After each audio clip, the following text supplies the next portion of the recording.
My fiancée sent me a message. I'll stay at my ex's for a few days to get myself together. Don't make a problem out of it. I replied briefly. Take as much time as you need. Immediately after that, I sent her things to her mother's place and disconnected the phone line, which I myself paid for. 4 days later, she came to our building with her bags, but the concierge informed her that she no longer lived there. Now she calls me from her mother's phone and begs me to just talk. The phone vibrated in the golf cart as I was preparing to swing at the 7th hole. I completed the backswing, 7th iron, 87 yards, straight into the center of the fairway. The ball landed softly and stopped 4 feet from the intended target. I picked up the tee, returned to the cart, and read the text. I'll stay at Donovan's for a couple of days. Need to clear my head. Don't twist yourself up about it. I looked it over twice and put the device away in my pocket. I took out the scorecard and wrote down a 4. Quint watched me from the driver's seat. In his cup holder sat a thermos of black coffee, always scalding, regardless of the weather. Quint Mabry is 64 years old, and 20 years ago, he learned that most events do not require commentary. I got into the car and said that today I would finish the course in 85 strokes. He only noted that last week it had been 87, took a sip of his coffee, and put the cart in gear. Quint was my foreman in the engineering corps for 2 years before I resigned and started my own business. He understands my way of thinking. He needed no explanations about the phone or the numbers on the card. He just drove the cart to the next hole while I processed the information. Donovan Fitch, the very man who, 8 months ago at our engagement dinner, raised a glass of Malbec and made a toast, convincing 40 guests that Sloane had found exactly who she deserved. I mulled this over for about 30 seconds, and then I began to act. First, I called the operator. Sloane's line had been on my account ever since we moved in together. I had her line blocked before we even reached the next tee box. The second call was to the foreman. I ordered him to pack all of Sloane's belongings, label them with Renata Voss's name, and deliver them to her mother's address by noon on Monday. The third call went to the concierge at the Meridian Arms. I informed him that by the end of the day, I would deliver a written order. He has worked there for 6 years and has seen enough not to ask unnecessary questions. I finished the round with a score of 85. Returning to the apartment, I saw Sloane's keys on the nightstand. She had left them on purpose to emphasize her departure. I methodically photographed each room, left to right, floor to ceiling. In the walk-in closet, her side was half empty. In the bathroom, none of her cosmetics remained, but she had left behind an expensive shampoo purchased with my card. In the kitchen stood her set of knives. Apparently, in her haste, she had forgotten about them, but I remembered and packed them along with her other things. 40 minutes later, everything was ready. I put the boxes out in the hallway and called a locksmith to change the locks. While he worked on the door, I opened the service contract for the Ashford Palms residential complex on my laptop. At 11:47 in the morning, I sent Sloane a single message: take as much time as you need. I placed my phone face down on the desk and immersed myself in studying the documents. Donovan Fitch, apartment 104. His name had been on my client list for 11 months. I held the maintenance contract for the entire building: the pool, the ventilation, the water supply, and access to the machine rooms. I had won that contract with Quint's help 2 years ago, before I even knew Donovan existed. I read the address twice. Something resembling a smile appeared on my face. Every pipe in that building, every shutoff valve, and every square inch of the mechanical rooms was under my control. I opened the work schedule for Monday and began adding extra items. On Wednesday, at 8 in the morning, Petra Fitch knocked on my door. She stood in the hallway, holding an infant in her arms and a photograph from a restaurant. Little Cora, about 4 months old, slept on her shoulder. Petra herself looked extremely exhausted, as if she had not slept since the child was born, but she held herself together steadily. I didn't want to come, she said, but I found out that Sloane has already been thrown out. We sat down at the kitchen table. She placed the photograph between us, Donovan and Sloane in a restaurant booth 14 months ago. In the corner was a date, 6 weeks before I bought the engagement ring. Petra had known about this for 4 months. She took out a stack of bank statements, cash withdrawals of $200 to $400 every 2 weeks, 14 months of operations as clean as a ledger.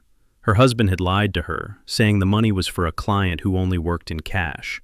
I cross-referenced this data with Sloane's text archive, which I requested from the operator. The timestamps matched perfectly. 41 contacts over 14 months. Do you know what the worst part is? I asked. He was at our engagement party and made a toast. Petra silently adjusted the child on her shoulder. The numbers and facts spoke for themselves. At that moment, Declan entered. He has had his own key to my apartment for 3 years.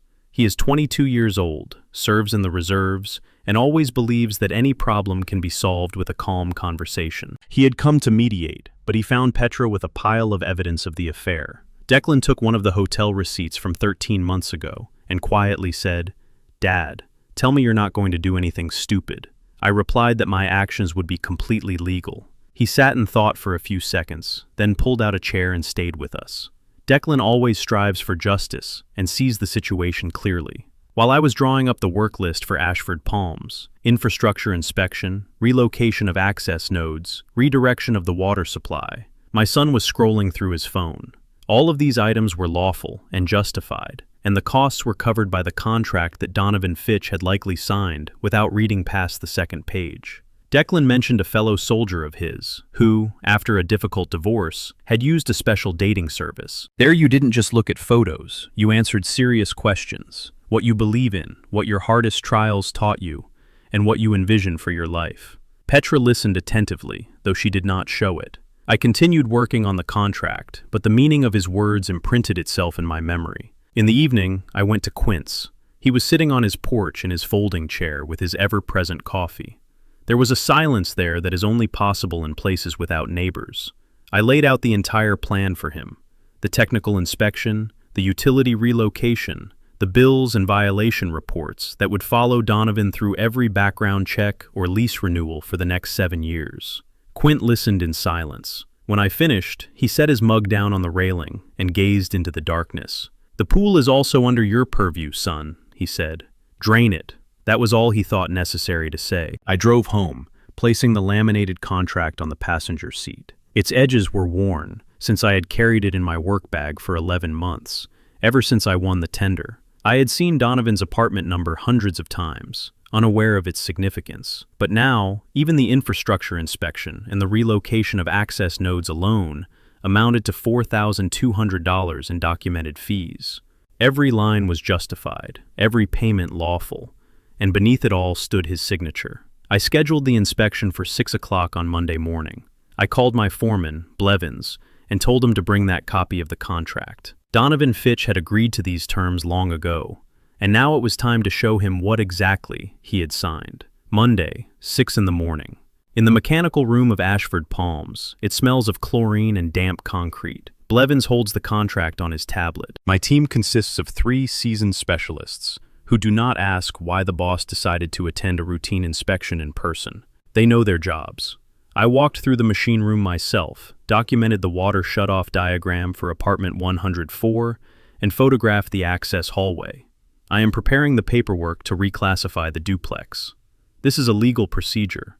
Every word in it is backed by Section 7.4 of the maintenance contract, which Donovan Fitch signed in his own handwriting 14 months ago. The bill for the compliance inspection I prepared on my laptop and printed on the portable device that Blevins carries in his truck. By 7 in the morning, I slipped the paper under Donovan's door. The amount? $4,200. According to the signed agreement, payment must be made within 30 days. I snapped the tablet shut. The metallic click echoes through the empty hallway. I walk out to the parking lot, drink my coffee, and watch the sun rise above the Ashford Palms sign. The sign is backlit and hangs a little crooked, as is typical for residential complexes that spend money on lobby decor but completely forget about the infrastructure. And the infrastructure is my responsibility. At 6:15 a.m., I wait while Blevins finishes redirecting the shutoff system. I sit alone in the mechanical room with my phone. A message from Declan, sent last night, is still open on the screen. The link to the dating site and the phrase about compatibility of values are frozen on the display. I think about the woman who slept in my bed for 14 months and whose true beliefs I, as it turns out, did not know at all. I reflect on the lesson I learned from the hardest event in my life. I sit for a while in the cold air, thick with the smell of chlorine. I do not open the app, but the question does not go away. Wednesday, noon. Donovan Fitch appears on the parking lot in workout clothes. In his hand is the bill, and he is already shouting. He finds me by the truck as I am checking the schedule for the next day. His face has turned that particular shade of red seen in men who have never faced a real threat, only its paper embodiment. He shakes the receipt like it is evidence and declares that this is harassment, promising to take away my license. I calmly place my tablet on the hood. I tell him that the contract is in his lease package, on page 4, and that his signature is there. He threatens to break my jaw. I do not back down, and I do not raise my voice. I know from experience, when shouting actually means something, the situation is already at its limit, so a quiet tone is far more dangerous. I notice that he trains civilians for cardio. Donovan swings. It is a predictable right punch, the kind that can be thrown by a man whose last real fight was in a school parking lot. 8 years in the engineering corps are locked into my muscle memory, and I dodge without thinking. I grab his wrist and slam him against the side of the truck. The sound is like a metal cabinet falling. He hits, bounces off, and straightens up, breathing heavily. 2 residents watch us from the lobby doors. One woman covers her mouth with her hand. I pick up my tablet. I tell him that the incident has been recorded and ask if he would like to add an assault charge to his list of things to deal with today. Donovan looks at the witnesses, then at me. His collar is wet. He straightens it the way people do when they are trying to regain dignity they no longer have. He says nothing more. He gets into his car and drives away. I finish my coffee. That day, Sloan called 4 times. I answered only once, parked at my next job site. She begged me to talk, insisting she had made one mistake. I answer that 14 months is not a mistake, but a clear schedule. She says that if I do not meet with her, she will take up all my time. I end the call.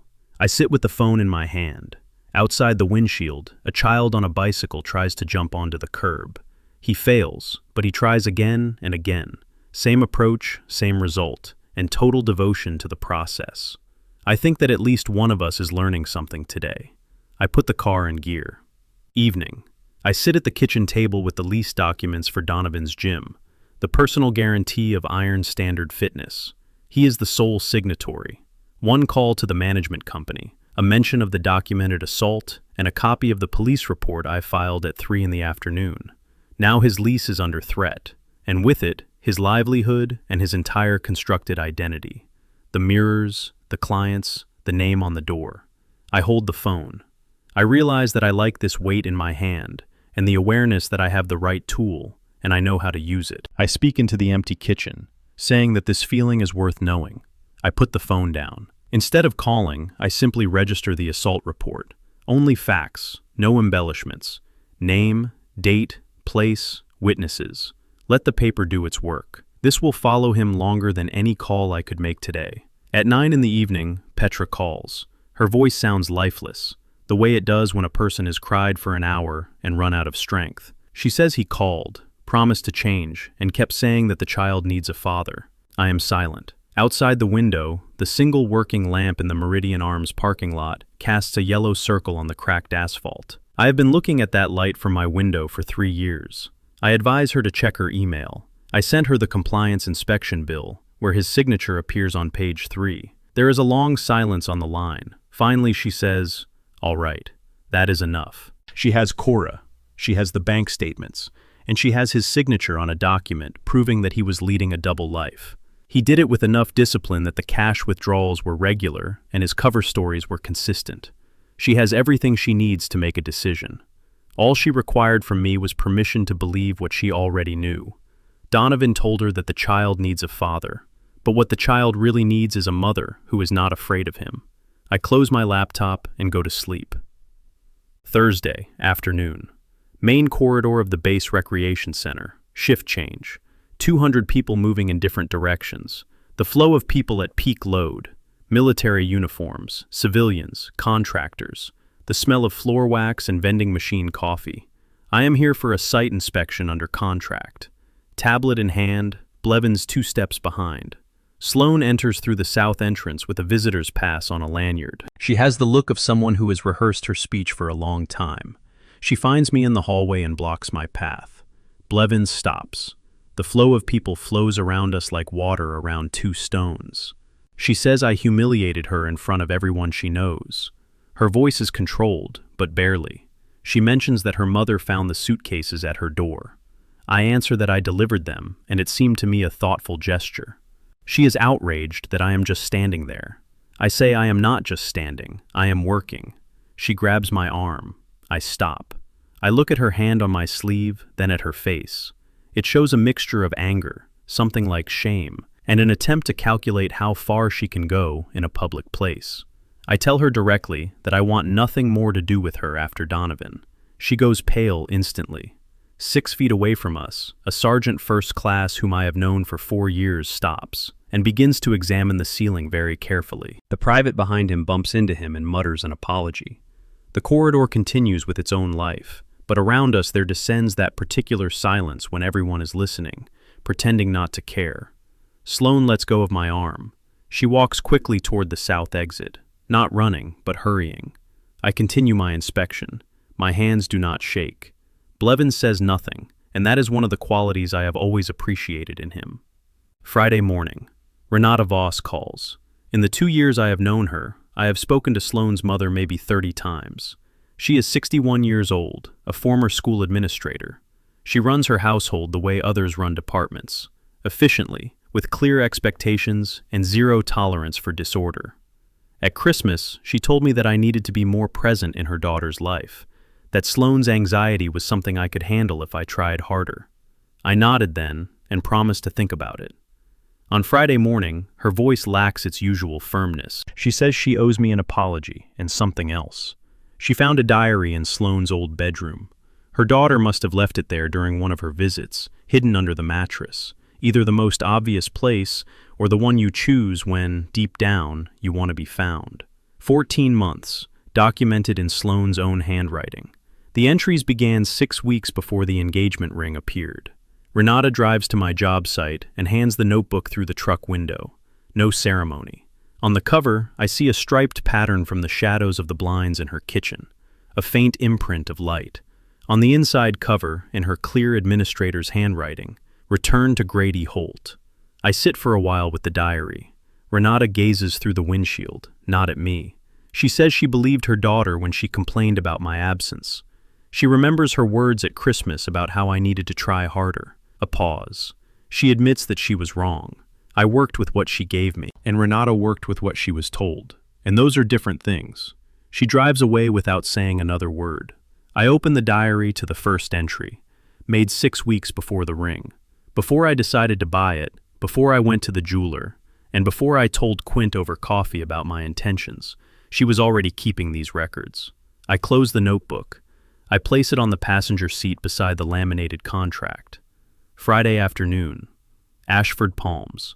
I am studying the paperwork for the duplex reconfiguration when a woman in a hard hat with a tablet walks in through the service entrance. Her demeanor says she is here to sign papers and has no time for delays. Waverly O., a civil engineer for the base infrastructure. She must approve the documents. The reclassification requires approval from her department, which I requested through official channels on Tuesday. She takes my papers and reads them. She reads them properly, page by page, the way engineers do, not skimming, but checking. Her pen rises twice to make a note, but stops when she sees that I have already addressed those points in my comments. She says it is all done cleanly and notes that I am filing the paperwork myself, while most contractors delegate that task. I reply that most contractors do not even read the lease agreement before signing the contract. She looks up from the papers. It is a short, appraising glance with nothing personal in it. She signs the form and hands it back to me. She does not linger, but she does not leave immediately. She checks something on her tablet, standing 3 feet from me. I attach the signed sheet to my tablet. A moment of calm descends, which does not feel awkward. She compliments the work on redirecting the shutoff system, not looking up from her screen. She says the previous contractor left that configuration in a dangerous state for 2 years. I answer that I knew about it and had noted the problem in my bid. She looks at me again. This time, her gaze lasts a little longer. She heads back toward the service entrance. She is wearing a hard hat and carrying a tablet. She is already focused on the next item on her list. On Saturday morning, Donovan received the assault report and a call from the property manager of Ashford Palms. The manager received a copy of the police report as an official notification, standard procedure for incidents occurring on managed properties. Everything was documented, lawful, and in accordance with the rules. Donovan cannot think clearly when, at 8 in the morning, he pulls out of the parking lot and spots my truck on the service road. He follows me, closing the distance and keeping his hand on the horn. This is the particular aggression of a man who has no options left and is trying to manufacture one artificially. I do not speed up.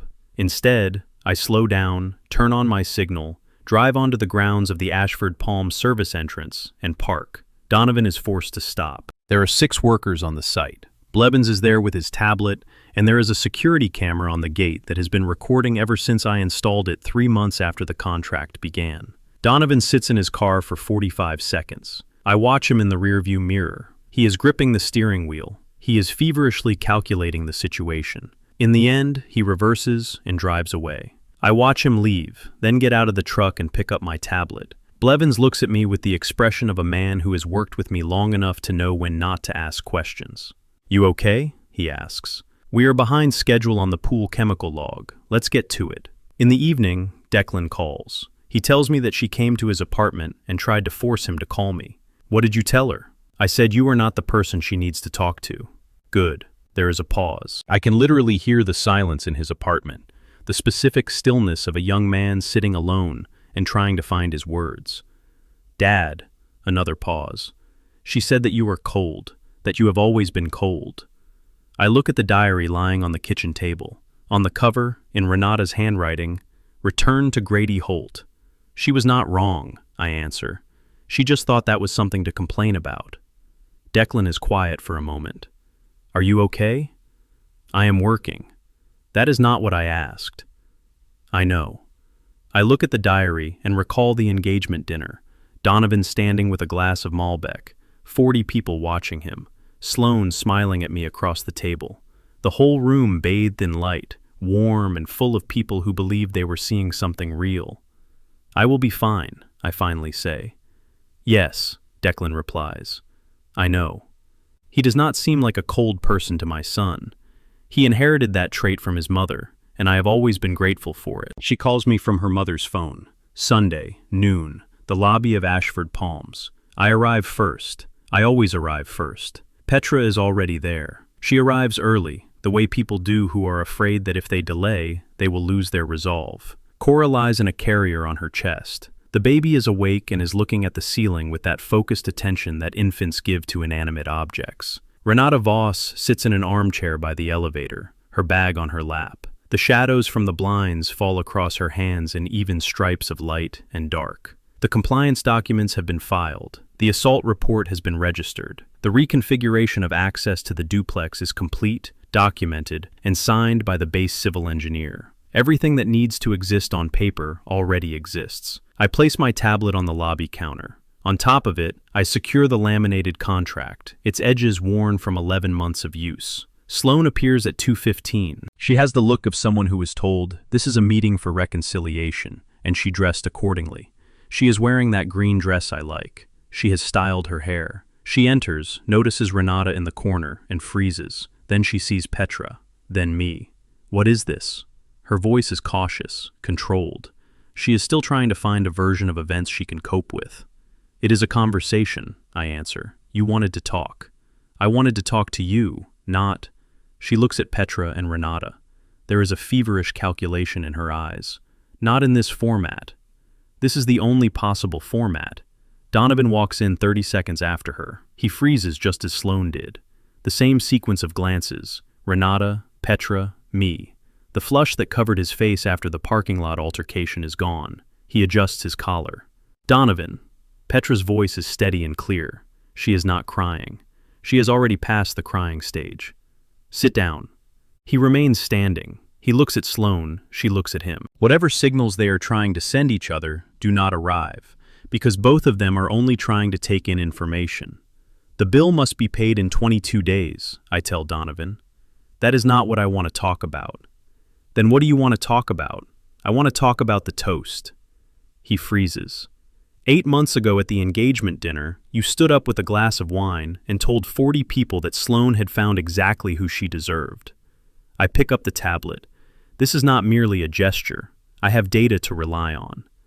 By that time, according to Petra's bank records and the operator data I have, You and Sloan had been in contact 41 times over 14 months. Your affair was already 6 months old when you made that toast. The lobby becomes very quiet. Somewhere above, an elevator hums. Cora makes a small sound, and Petra adjusts her without lowering her gaze. Sloan opens her mouth. "Don't," comes Renata's voice from the corner. Just 2 words. Her hands are still on her bag. She looks at her daughter with an expression I have never seen on her face before. It is not anger or disappointment, but something more ancient and quieter. Sloan closes her mouth. "I want to make one thing clear," I continue. "I am not here to shout, not to negotiate. I am not giving you a chance to explain, because all the explanations are in the diary your mother found. I have read it twice, and I understand everything perfectly. Grady, you were angry that I missed your homecoming. I know that. I understand that it was important to you, and the way I acted afterward. The fact that I kept working, kept moving forward, and did not share those feelings with you only made things worse. I realize that now."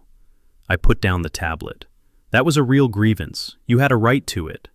Sloane's jaw tightens. "But you did not have the right to 14 months with a man who was in our home, sat at our table, and made toasts at our celebration." I look at Donovan. "You are a coward. You hid behind her grievance and let her carry the excuse for both of you. That is what I wanted to tell you." Donovan reaches for his collar again, straightens it, but then, realizing his gesture, lowers his hand. "The assault report has been filed," I say. "The bill for services is real and must be paid. The structural changes to the duplex will remain forever. They are now recorded in the building's structural documents, so that information will follow the property with any sale or lease transfer." I look directly at him. "Every time someone requests the service history of this building, your name will be there. Every time the property manager does an inspection and calls my company for a reference, I will tell them exactly what happened on that parking lot on Wednesday. That is," he stammers. "Legal," I cut him off. "Every last word of it." Sloan takes a step toward me. Her voice becomes quiet, intimate, directed only at me. "Grady, I know I hurt you. I understand what I did, but we cannot just. If only you would just." "Sloan, no." I pick up the tablet. The metal clip snaps loudly. "This week I realized something. You are not a serious person." Her face contorts, but it is not anger. It looks like recognition, as if she is hearing a verdict she already knew about and had been trying to outrun. "You made a conscious choice," I say. "For 14 months, every 2 weeks, every cash withdrawal, every Tuesday and Thursday evening. That is not a mistake. That is a whole life you built parallel to ours. I am not angry anymore. I am just done."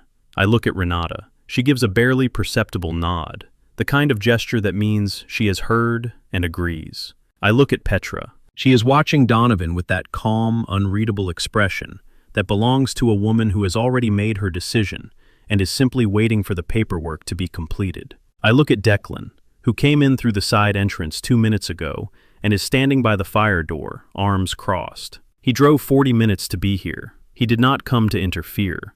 He is here as a witness. This is my son. I pick up the laminated contract and tuck it under my arm. I walk toward the lobby door. I push it open, and the daylight rushes in, warm, even, and ordinary. The kind of light that appears when it does not know exactly what it has just illuminated. Behind me, Sloan says my name. I do not stop. My truck is in the parking lot. I place the tablet on the passenger seat next to the diary and the contract. I start the engine. I slowly drive toward the exit and look in the rearview mirror. Sloan is standing in the doorway of the Ashford Palms lobby. The daylight falls on her face. She is still wearing that green dress. Her hands are down at her sides, and she is simply watching the truck drive away. She does not shout or wave. Renata approaches her from behind and places a hand on her shoulder. It is not comfort, but support. The way you hold someone who is about to fall, hoping they will still manage to stay upright. I pull onto the service road. The Ashford Palms sign drifts past on the right, backlit and slightly crooked. I drive. There is one thing about driving away. There is no drama in it. It does not feel the way it looks from the outside. There is no music in my head, no sense of heaviness. You are simply a man in a truck on a service road at 2:30 on a Sunday afternoon. The work that needed to be done is done. The road ahead is ordinary, open, and belongs only to you. My phone lies on the seat beside the diary. It is silent. I think about how Waverly O read my papers by the service entrance. Her pen stopped twice when she found what she was looking for. Everything was already resolved. I remember the question on Declan's phone. What did the worst thing that ever happened to you teach you? I think I am beginning to understand the answer. On the way home, I drive past the golf course. From the road, I can see the 7th hole. The manicured grass, the cart path cutting across it, and that particular silence of a place where the worst thing that can happen is a bad lie. That day, I shot an 85. I knew what I was saying. My jacket still smells of chlorine from the morning work in the machine room. I roll down the window, letting the air fill the cab, and I drive toward whatever comes next. That, whatever comes next, is mine to build, and that is the only thing I am sure of. The contract lies on the seat. Its edges have become soft from constant use. I have carried it with me for 11 months. I know how to read what I wrote myself.